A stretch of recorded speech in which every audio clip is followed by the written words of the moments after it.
कैसे आप सभी लोग, आशा करता हूँ सभी लोग अच्छे होंगे। आप सभी को सबसे पहले हमारे YouTube channel one view online classes में सभी का स्वागत है। बच्चों, आप लोगों के लिए बहुत बड़ी खुशखबरी लेकर आया हूँ।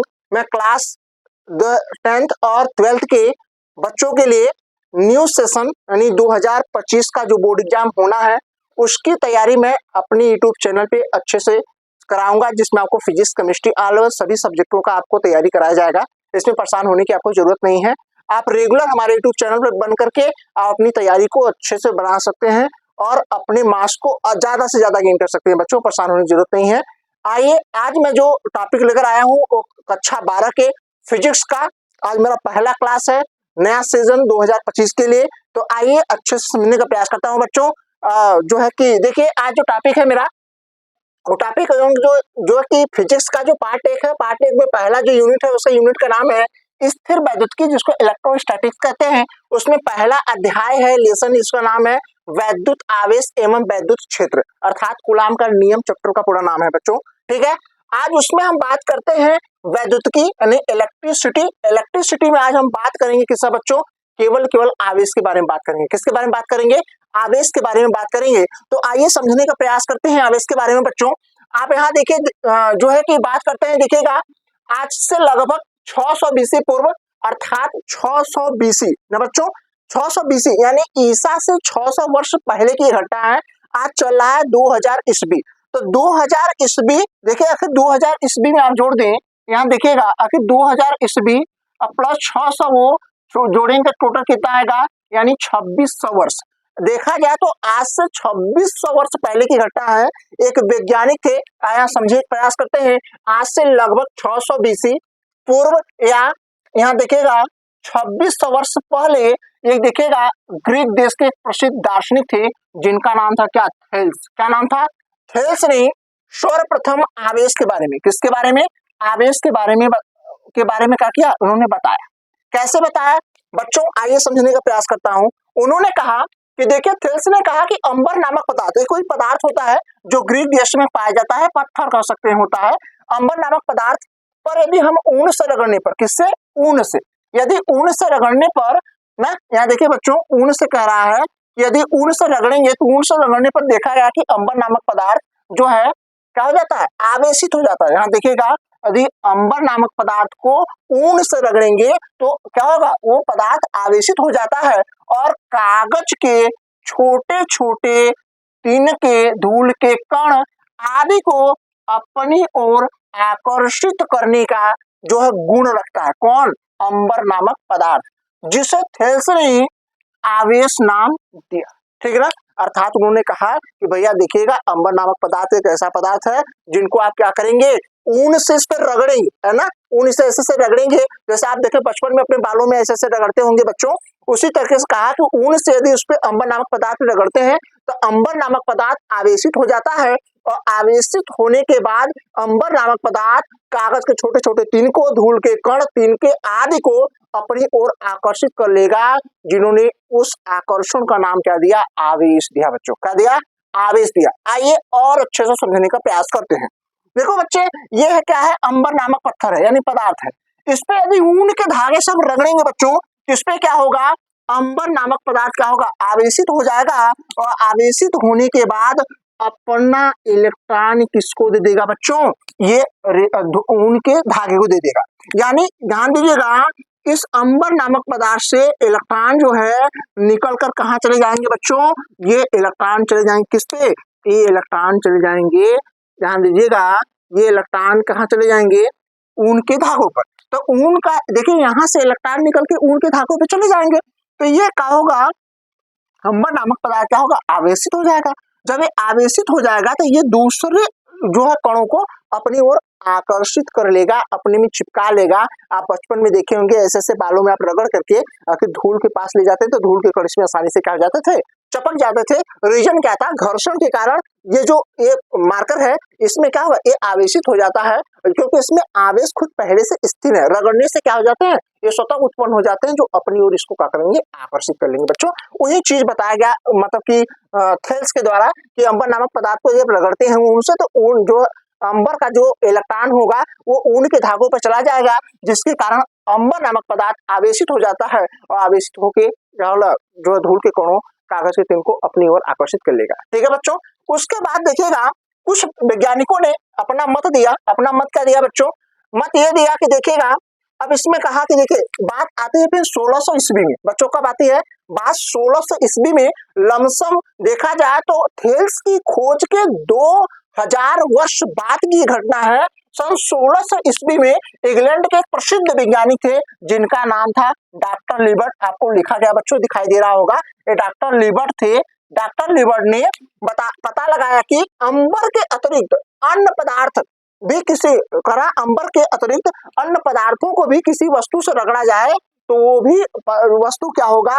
अंबर नामक पत्थर की तरह अन्य पदार्थों को भी, उनके छोटे छोटे कणों को भी अपनी ओर क्या करेंगे? आकर्षित कर लेंगे बच्चों। ऐसा किसने बताया? लिबर्ट ने बताया। ठीक ना?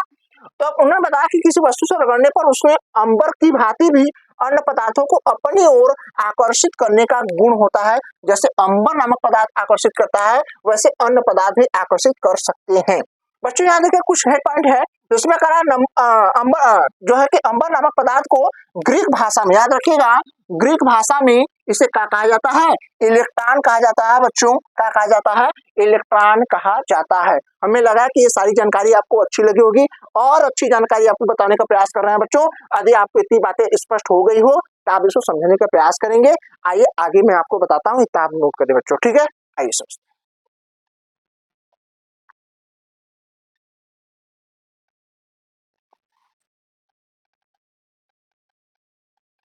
ठीक है बच्चों, देखिए अब बात कर रहे हैं इलेक्ट्रिसिटी के बारे में। थोड़ा सा उसके अंदर मैं बता रहा हूँ कि देखिए इसमें बात हो रही है। ठीक है बच्चों, अब इसमें देखिए समझने का प्रयास करते हैं कि यानी वो देखिए अंबर नामक पदार्थ को जब ऊन से रगड़ने पर अंबर नामक पदार्थ क्या करता है? आवेशों को, किसी वस्तु को अपनी ओर आकर्षित कर रहा है। तो देखिए किस ऊर्जा के कारण हो रहा है, उसी ऊर्जा को हमें जानना। तो आइए समझते हैं। इसमें कह रहा है कि अतः वह ऊर्जा जिसके कारण अंबर तथा अन्य पदार्थ में हल्की वस्तुओं को क्या कहता है? अपनी ओर आकर्षित करने का गुण उत्पन्न हो जाता है। उसे हम क्या कहते हैं बच्चों? उसको हम इलेक्ट्रिसिटी कहते हैं। क्या कहते हैं उसको? इलेक्ट्रिसिटी कहते हैं। इलेक्ट्रिसिटी कहा जाता है, यानी इलेक्ट्रिसिटी वो होता है जब अंबर नामक पदार्थ को ऊन से रगड़ने पर वो अंबर नामक पदार्थ क्या हो जाता है? आवेशित हो जाता है, जिसके कारण अंबर नामक पदार्थ अन्य हल्की कणों को अपनी ओर क्या कर लेता है? आकर्षित कर लेता है, जिसको हम इलेक्ट्रिसिटी कहते हैं। और ठीक है, इलेक्ट्रिसिटी कहलाती है।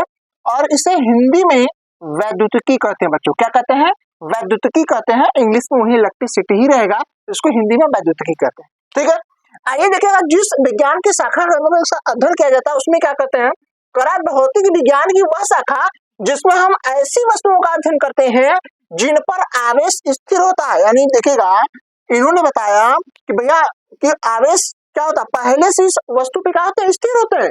इसको जब हम क्या करते हैं? रगड़ते हैं तो ये क्या होता है? आवेश उत्तेजित हो जाते हैं ना, जागृत हो जाते हैं, जिससे अन्य वस्तुओं को अपनी ओर क्या कर लेते हैं? आकर्षित कर लेते हैं। ऐसा वैज्ञानिक कौन कहा? लिबर्ट ने कहा। ठीक है, जिसे हम क्या कहते हैं? यहाँ देखिएगा जिसे स्थिर वैद्युतिकी कहते हैं बच्चों। स्थिर वैद्युतिकी मतलब होता है वहां पहले से क्या होगा? आवेश स्थिर होता है। ठीक है, आइए कुछ बारे में देखिए। लिबर्ट ने कुछ बातें पहले बोली थी, थोड़ा समझने का प्रयास करें।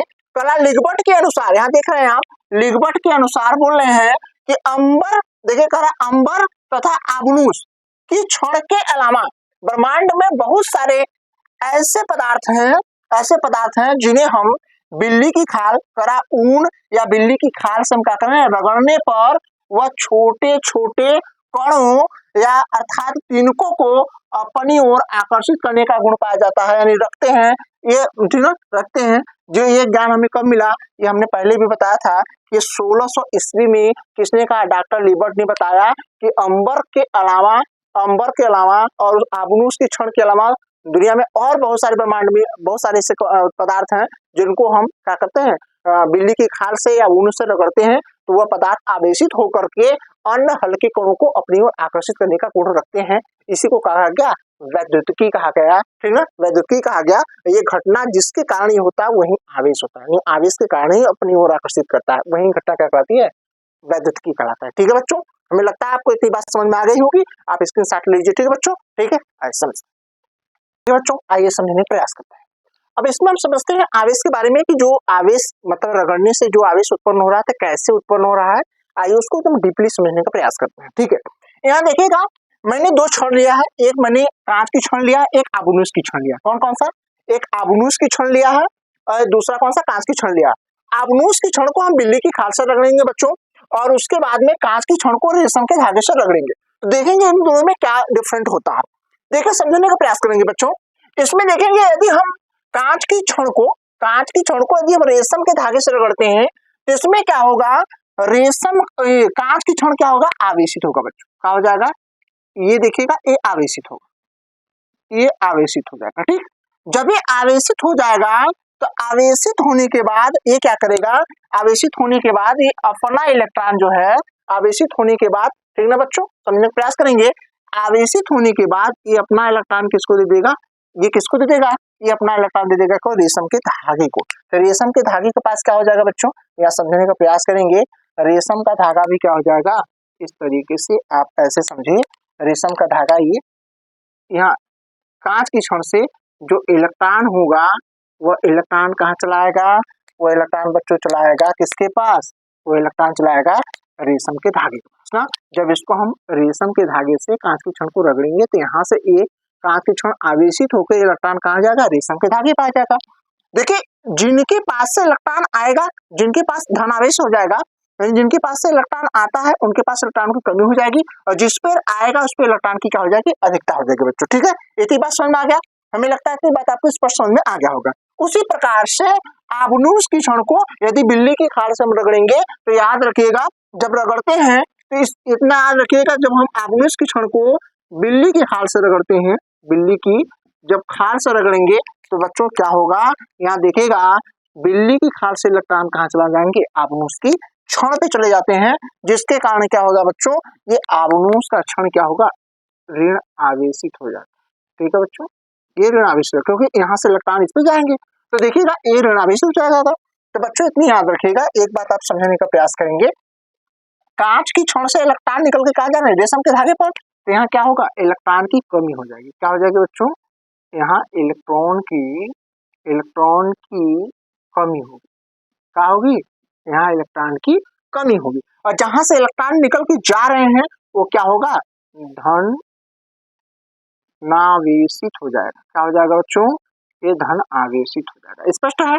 उसी प्रकार से रेशम के धागे पास क्या होगी, इलेक्ट्रॉन की अधिकता हो जाएगी बच्चों। क्या हो जाएगी, यहाँ इलेक्ट्रॉन, याद रखिएगा इलेक्ट्रॉन की, याद रखिएगा क्या होगा, अधिकता हो जाएगी।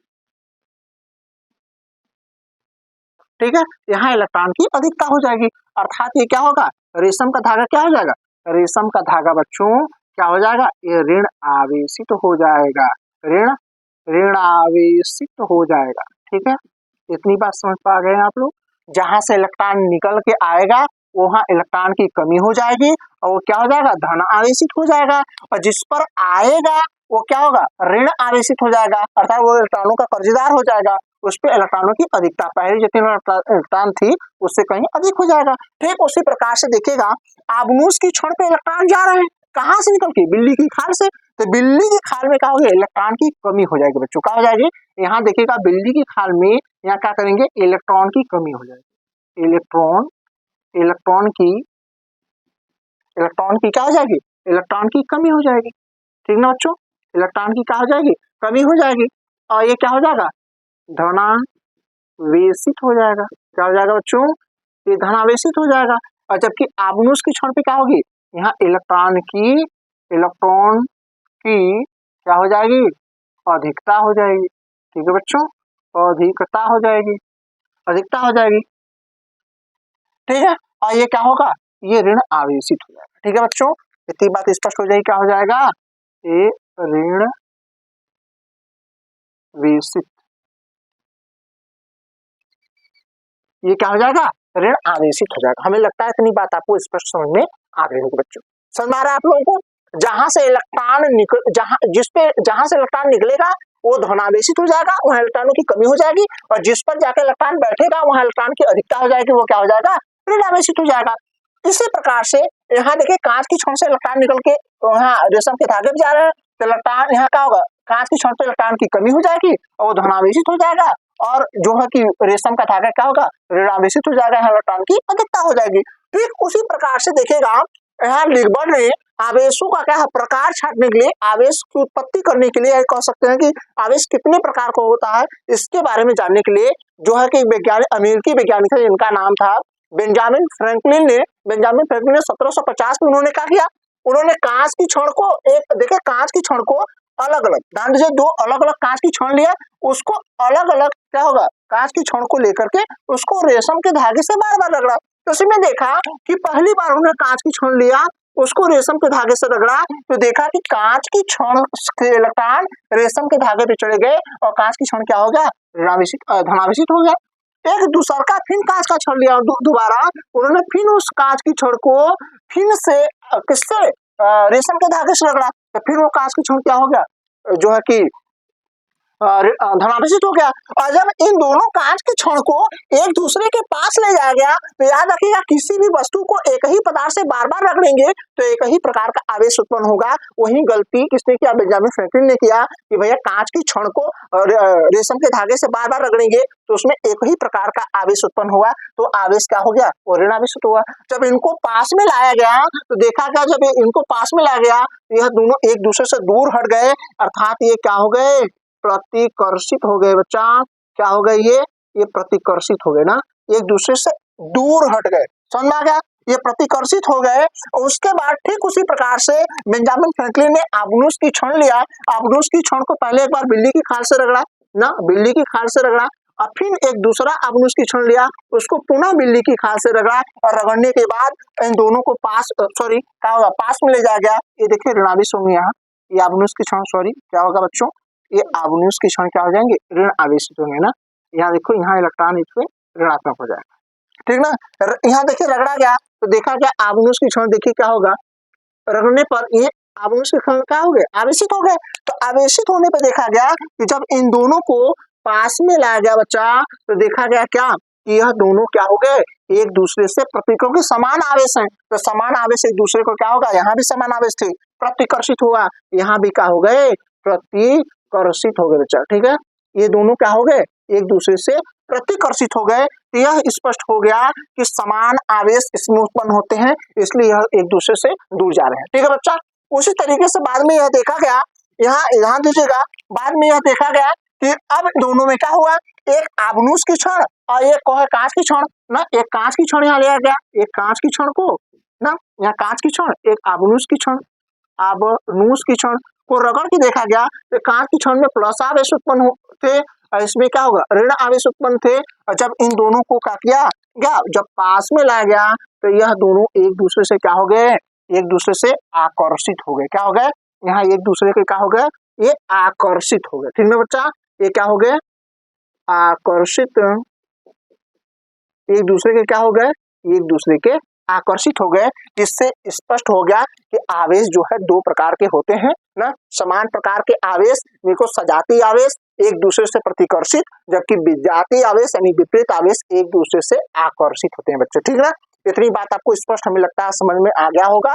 यदि बच्चा आप लोगों की इतनी बात स्पष्ट समझ में आ गई होगी तो आप इतना चित्र को अच्छे से समझिएगा, ठीक है। आपको हमें लगता है सारी जानकारी आपको स्पष्ट हो गई है बच्चों, आप इतना स्क्रीनशॉट लीजिए। मैं आपको एक चीज बताता हूँ कि जो कि क्षण को क्या हुआ, बिल्ली के खाल तथा रेशम के धागे से रगड़ने के बाद जो परिणाम आया, तो देखो 1750 में ये अमेरिका के एक वैज्ञानिक थे, याद रखिएगा 1750 में अमेरिकी वैज्ञानिक थे जिनका नाम था क्या, बेंजामिन फ्रैंकलिन ने आवेशों को क्या किया, क्रमशः गणना किया कि आवेश मुख्यतः कितने प्रकार के होते हैं, एक धन आवेश होता है, एक क्या होगा, ऋण आवेश होता है। यानी स्पष्ट किया कि आवेश मुख्यतः दो प्रकार के होते हैं। इन्होंने ये भी बताया जिसमें सजातीय आवेश अर्थात समान आवेश एक दूसरे से क्या होते हैं, प्रतिकर्षित होते हैं, और जबकि विजातीय आवेश यानी विपरीत आवेश एक दूसरे को क्या करते हैं, आकर्षित करते हैं, ठीक है। हमें लगता है बच्चों आपको ये सारी बातें स्पष्ट समझ में आ गई होगी। यदि आपको मेरी ये बातें स्पष्ट समझ में आ रही होगी, मेरी क्लास अच्छी लगी होगी आपको, यदि मैं पढ़ाया हुआ चीज आपको स्पष्ट समझ में आया होगा, तो आप ज्यादा से ज्यादा अपने फ्रेंडों के पास क्या करें, वीडियो को शेयर करें, और उसके बाद जो है कि आप जो है कमेंट करिएगा कि आपको ये क्लास कैसी लगी। उसके बाद ये मेरा जो है क्लास जो है 12th का फिजिक्स का ये क्लास कंटिन्यू रहेगा, जिससे आप अपना अच्छे से नोट्स बना के अपना प्रिपरेशन 2025 के बोर्ड एग्जाम का अच्छे से कर सकते हैं, इसमें कोई शक नहीं है। ठीक है, मिलते हैं नेक्स्ट क्लास में, तब तक के लिए थैंक यू सो मच बच्चों।